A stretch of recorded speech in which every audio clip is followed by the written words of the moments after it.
Hello, friends. Welcome back. March was filled with a lot of advocacy and a lot of travel. So during these travels, I was actually thinking a lot about you all and the different things that I wanted to share with you. What kept coming back to me was skin toxicity because so many of us have to deal with it, particularly in winter months or in general when the weather is changing. Going from a sunny Southern California to Arizona where it was cold and we had some crazy winds kick up some from time to time. And all that makes my skin really sensitive. So whether it's from the sun, the wind, or just in general, I found that there was a lot of time that I spent just managing my skin to make sure that it was at its best and that it wasn't going to cause me problems. So rule number one to travel: hydrate, hydrate, hydrate. If you are an ostomate, that goes double for you. You can never be drinking enough water when you're traveling. So you might also want to consider some oral rehydration solutions.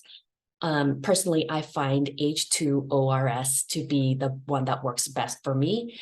But some people don't like the taste on that, and they like drip drop because it has better flavor options. Liquid IV is one you can get at your local pharmacy or in the stores. So lots of things that are really accessible. So we're talking about chemo, and there are a lot of us that are on Erbitux or Vectibix, and that creates something called chemo rash. You can actually see a little bit on my face here. It can also cause for me a post-nasal drip, and it, so I always feel like my nose is running, and in particular, like right under my nose gets very kind of red and angry. So I try to pay attention to those areas in particular.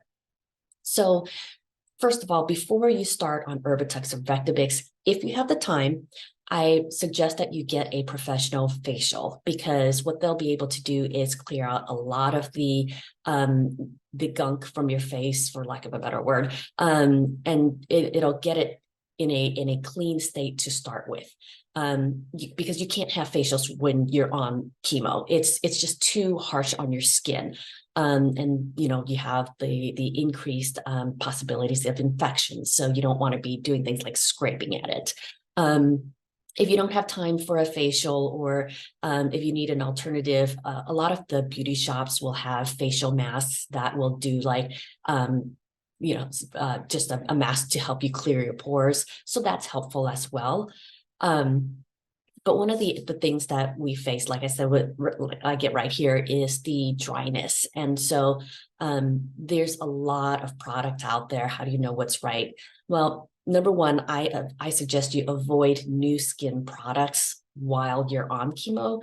I think starting them before chemo is best, that you can get used to it. Your skin can get accustomed to it. You can figure out whether it works for you or not before you have the extra stress to your skin. I use gentle face washes with no perfumes or other additives. I like Cetaphil. Other people like CeraVe or Aveda, I think, makes some great products. So again, take a look at some different products. There's a ton of them out there to choose from. Just look for stuff that's extra hydrating and no perfumes. Same goes for lotions, especially any lotions that you're putting on your face. And then I'm going to go back to the top where I was talking about timing. So timing is really important. I think that when you've just washed your face, your skin is ready to absorb the lotion and the creams much better.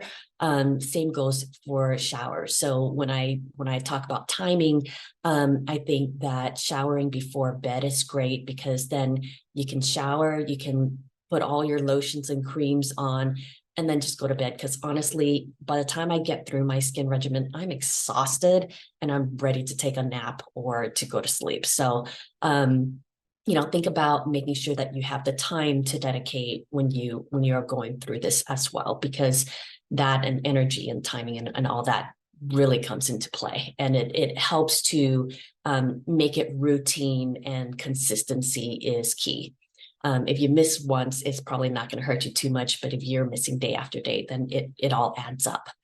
Um, the different products that I use, your lotions are going to absorb at different rates and sit on your skin for different periods of time. So you might find that your regular, just hydrating lotion isn't enough. I actually go to the Cetaphil moisturizing cream. That's the one with the green top. And I do this because it's a thicker cream, so it sits on my skin for a bit longer.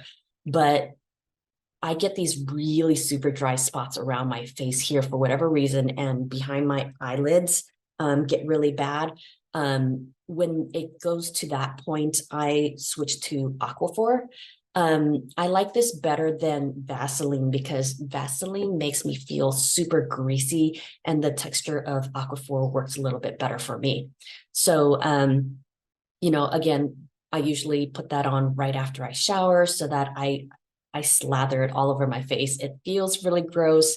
So sometimes I'll actually do that in the morning, so that it's during the day, because I have a dog that has long hair, and sometimes that fur just flies around and it sticks on your face. And if you're trying to go to sleep and you've got this rando hair that's tickling you here, it gets really obnoxious. So sometimes I'll do that during the day because it's easier for me to manage and not deal with that when I've got so much on my face. The other thing that you should know is we do tend to be more prone to infection. So those areas are going to be in your nail beds, in your fingers and your toes. So I always have some Neosporin with me when I travel or when I'm home, obviously.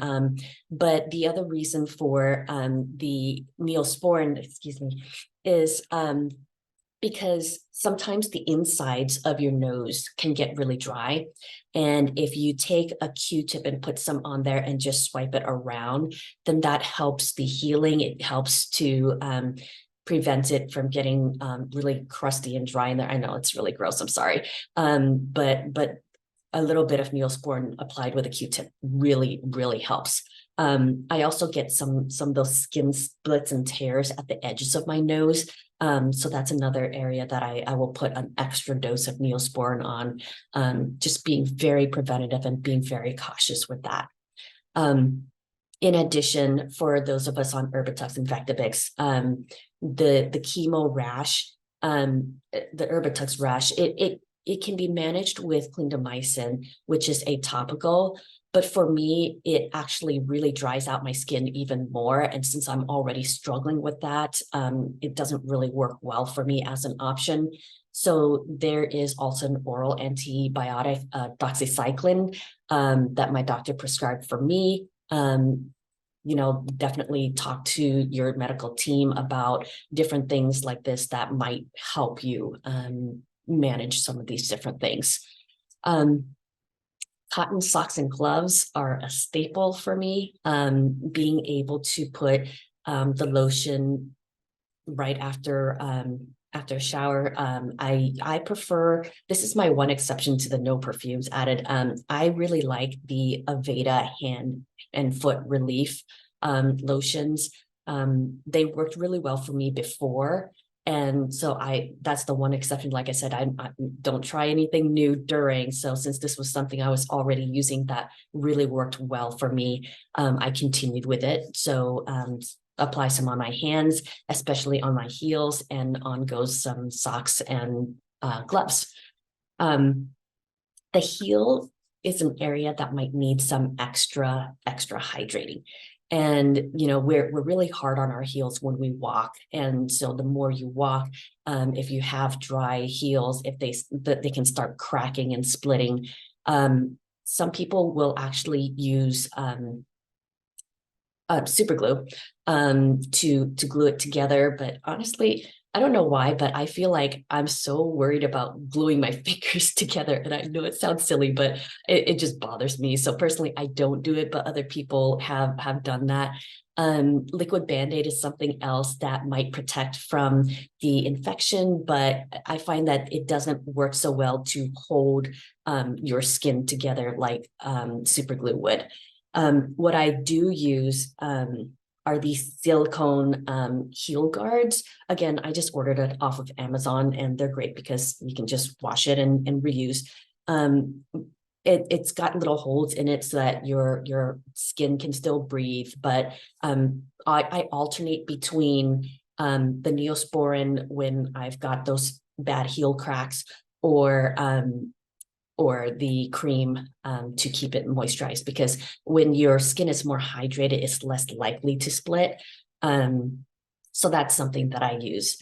Going back to your nail beds, because we're so prone to infection on that, no manis or petties while you are on any chemos really that impact your skin like this, because obviously those tools are being used with other people. It's not a single use. So basically just keep your nails trimmed and filed. I would love to do those gel nails, manicures, and things like that, but the removal is such a harsh process with the acetone and all of that it's just not a good idea. So just keep your nails neat, trimmed, filed, and be sure that you're sterilizing your tools before you do this. So, if you're using your nail clippers, just make sure you toss it in some alcohol for a while to sterilize it. You can soak your hands and feet to soften the skin before you work with your nails, and to help, with this dead skin around, you might need to clean up. Avoid shoes that are really tight in the toes. Those will compress and might cause some hangnails and things like that you definitely want to avoid. So make sure that there's enough room for your toes to wiggle around. And then the last thing I have to say is just really inspect your hands and feet daily. Make sure that you're checking for those cracks. Make sure that you're checking for the extra dry areas. Give a little extra love and attention to that. It will definitely pay off in the long run. So I know this has been a lot, and I really hope that it has helped you. This is just kind of the regimen that has helped me the most. And like I said, I've just turned it into routine, making sure that I'm on top of it. It does take a lot of time. It does take forethought and planning for the timing to work best. But once you figure out what works best for you, it becomes much easier to keep that routine. So good luck with your skin. I hope that these tips work well for you, and we will see you next time.